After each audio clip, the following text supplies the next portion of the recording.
How do secondary source authors ensure ethical research? Imagine you're building a puzzle with pieces from different boxes. To make sure your puzzle is honest and complete, you need to follow certain rules. That's what secondary source authors do to keep their research ethical. When they use information from previous studies, they have to be truthful about where they got it. They must clearly cite all sources so others can find the original work and verify it. This shows honesty and respects the effort of the original researchers. Next, authors need to check if the sources they use are trustworthy. They look at when the information was published, who wrote it, and if it makes sense for their project.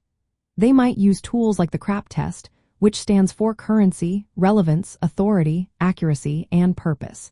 This helps them decide if a source is reliable and suitable for their work. Using outdated or biased sources can lead to mistakes, so careful evaluation is key. Respecting the original work is also very important. Authors must accurately representing the ideas and findings of previous studies.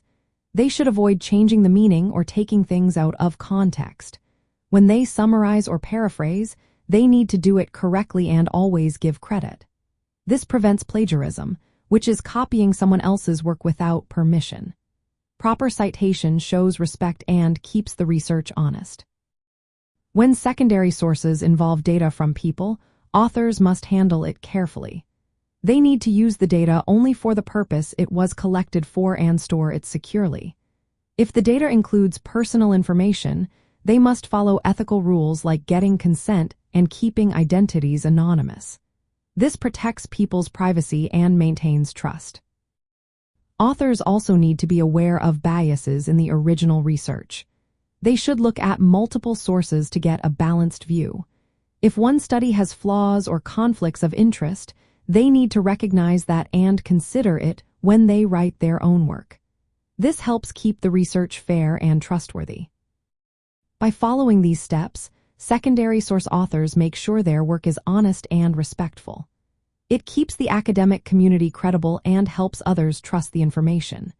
When you do your own research, remember that being ethical is just as important as finding good information. It shows you care about doing a good job and respecting the work of others.